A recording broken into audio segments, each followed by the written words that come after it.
আজকে এই সম্মিলিত সংখ্যালঘু জোটের আয়োজনে সারা বাংলাদেশ ব্যাপী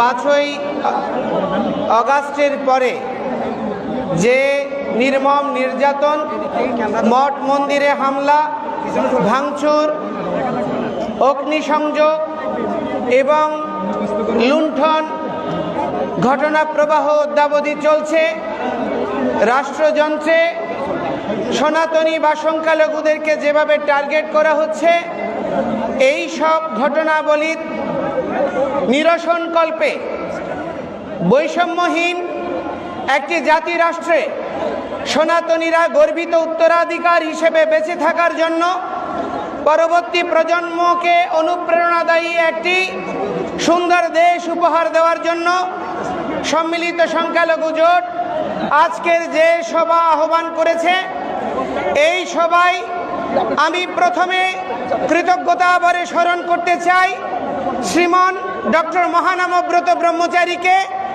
যিনি প্রথম দেশ স্বাধীনের পরে উপলব্ধি করেছিলেন সমস্ত সন্ত সমাজ, সমস্ত শ্রেণী বর্ণের এক হওয়া ছাড়া এই বঙ্গভূমিতে সনাতনীরা যথার্থ স্বাধীনতা লাভ করতে পারবে না। এই জন্য তিনি সন্ত মহামণ্ডল করেছিলেন।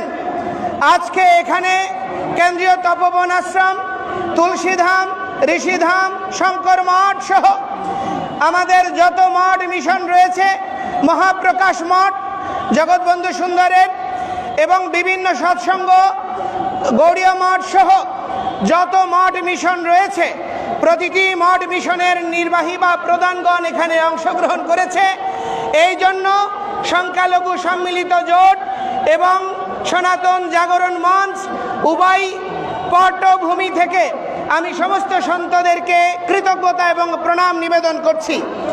এবং আজকে সমস্ত সনাতনী জনগোষ্ঠী শ্রেণী বৈষম্য ভুলে, মতদ্বৈততা ভুলে সমস্ত সংগঠন যে সম্মিলিত সংখ্যালঘু জোটের আহ্বানে এই কেন্দ্রীয় শহীদ মিনারে একীভূত হয়েছে, এই একীভূত হওয়াকে কৃতজ্ঞতা জানাচ্ছি।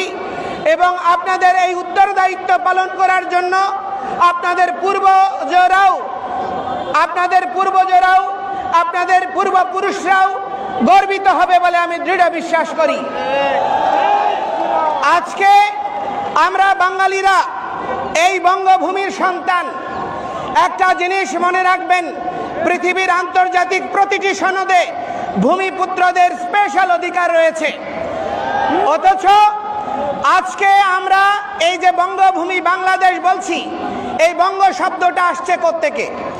এই বঙ্গ শব্দটা এসছে হিরণ্যকশিপুকে বধ করে যেই ভগবান নৃসিংহদেব পৃথিবীর সিংহাসনে প্রহ্লাদ মহারাজকে বসিয়েছেন, তার দহিত্র মহারাজ বলি, যিনি শশগরা ত্রিভুবনের অধিপতি ছিলেন, সেই মহারাজ বলির পুত্র 5টি। তার পত্নী হচ্ছেন সুদেষ্ণা, যিনি হচ্ছেন এই প্রকৃত বঙ্গজননী। এই সুদেষ্ণার 5টি পুত্র অঙ্গ, বঙ্গ, কলিঙ্গ এবং শুম্র এবং পুণ্ড্র, এই 5 পুত্রের মধ্যে বঙ্গের নাম অনুসারে এই বঙ্গভূমি। আমরা সেই বঙ্গের উত্তরাধিকার। সুতরাং আমাদের এই ভূমি থেকে কেউ আমাদেরকে বিতাড়িত করার অপপ্রয়াস যারা করে এসেছে, তারা এতদিন ঘুমন্ত ছিল, চেতনাবিহীন ছিল। আর এই অবচেতন মনের কার্যক্রমের পরিণতি হচ্ছে আজকে সাধু সন্তরা 53 বছর পরে তারা রাস্তায় নেমে এসেছে। আমাদেরকে অনেকে প্রশ্ন করছে, আপনারা বিগত 15 বছর কোথায় ছিলেন? আমি আমাদের মাননীয় উপদেষ্টা বৃন্দ, আমাদের গণজাগরণের এই যুব আন্দোলনের যারা সমন্বয়ক বৃন্দ, বিভিন্ন রাজনৈতিক বৃন্দ, আপনাদেরকে আমি দেখিয়ে দিতে চাই 2012 সনে হাটহাজারীতে মন্দির ভাঙচুর হয়েছে, 25টা মন্দির। 2016 সনে হয়েছে, 18 সনে হয়েছে, 21 সনে রক্তাক্ত শারদ হয়েছে। সারা পৃথিবীর 154টি দেশে আন্দোলন হয়েছে, বাংলাদেশে আন্দোলন হয়েছে। আমরা সংস্কৃতির উত্তরাধিকার বলে সারা পৃথিবীতে সুশৃঙ্খলভাবে আদর্শিকভাবে আমাদের মনের আকুতি ন্যায্য অধিকার প্রতিষ্ঠার আন্দোলন করেছি। এই আন্দোলন সারা পৃথিবী জুড়ে বিস্তৃত হয়েছিল। আপনারা তখন কি ঘুমন্ত ছিলেন? আমরা কি আন্দোলন করিনি? ৭৩ সনে সারা দেশে একযোগে প্রতিমা ভাঙচুর হয়েছে। এই জন্য পূজা উদযাপন পরিষদ গঠিত হয়েছিল। আমাদের অর্পিত সম্পত্তি এবং ৯০-এর পরে সাম্প্রদায়িক দাঙ্গার পরিপ্রেক্ষিতে হিন্দু বৌদ্ধ খ্রিস্টান ঐক্য পরিষদ গঠিত হয়েছে। সমস্ত সংগঠনগুলো জন্মের পেছনে এক একটা আন্দোলন ভূমিকা রেখেছে। আজকে বহু প্রতিষ্ঠান হিন্দুদের মধ্যে গড়ে উঠেছে। অতিশয় লজ্জার বিষয়, অনেক ধর্মীয় প্রতিষ্ঠান অনেকে অরাজনৈতিক বলে নিজেদেরকে নিষ্ক্রিয় রাখছে। আমি তাদেরকে প্রশ্ন করতে চাই, কোনটা রাজনীতি? সনাতন ধর্মই বিশ্ব রাজনীতি শিখিয়েছে। এখনো আধুনিক রাষ্ট্রবিজ্ঞানের জনক বলা যায় এই কৌটিল্যের অর্থশাস্ত্রের প্রবক্তা চাণক্যদেবকে, যিনি সারা পৃথিবীতে রাষ্ট্রবিজ্ঞান শিখিয়েছে। এখনো বিশ্বের রাষ্ট্রবিজ্ঞান চাণক্যের আধুনিক রাষ্ট্র ব্যবস্থাপনার বাইরে আসতে পারেনি। এখনো মুদ্রা ব্যবস্থা এই তার প্রভাব রয়ে গিয়েছে। সেই চাণক্য থেকে শুরু করে প্রথিতযশা সমস্ত সন্তরা, মনীষীরা, রাজর্ষিরা রাজনীতি করেছে। রাজনীতি মানে হচ্ছে উত্তম নীতি। কিন্তু আজকে দুর্ভাগ্যের বিষয়, আমাদের বাংলাদেশে রাজনীতির নামে শুধুমাত্র ক্ষমতা দখল, অর্থ লোপাট এবং জনসাধারণকে শোষণ করা ছাড়া আর ভালো কিছু আমরা গত ৫৩ বছরে পাইনি। একটা জিনিস মনে রাখবেন, এই পরিণতি খুব ভালো দিকে যাচ্ছে না। আমরা একটি অসাম্প্রদায়িক বাংলাদেশের স্বপ্ন দেখার জন্য দেশ স্বাধীন করেছিলাম। সমস্ত হিন্দু, বৌদ্ধ, খ্রিস্টান, মুসলমান, সমস্ত উপজাতি সবার অংশগ্রহণে ৩০ লক্ষ শহীদের রক্তের বিনিময়ে ২ লক্ষ নির্যাতিতের আত্মবলিদানে এই বাংলাদেশ স্বাধীন হয়েছে। ৪টা মূলনীতিকে আধার করে গণতন্ত্র, সমাজতন্ত্র, ধর্ম নিরপেক্ষতা এবং জাতীয়তাবাদ।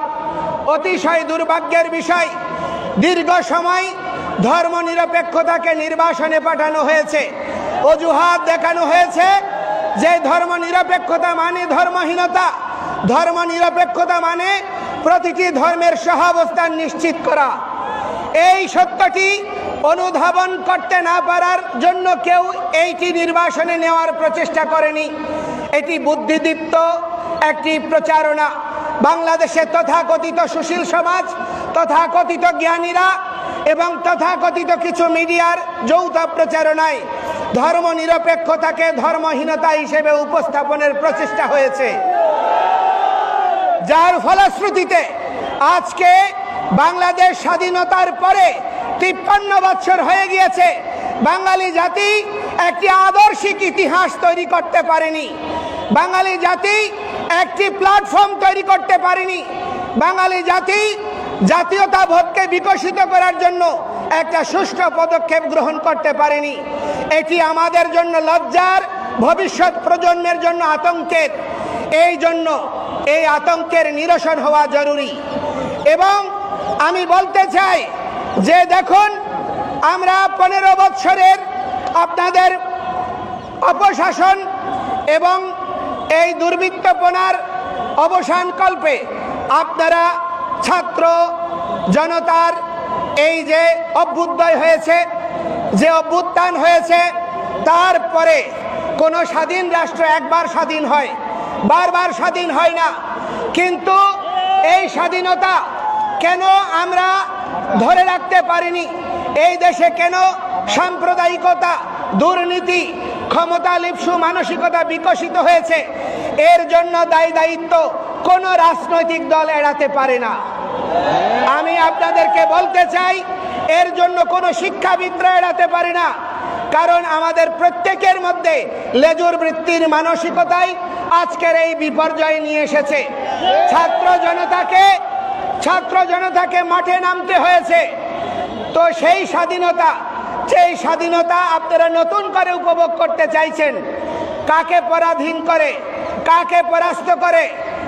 যেই পরাস্ত করেছেন আসুরিকতাকে, দুর্বৃত্তপনাকে, সেই দুর্বৃত্তপনা এখন দেশের প্রতিটি প্রান্তরে ছড়িয়ে পড়ছে।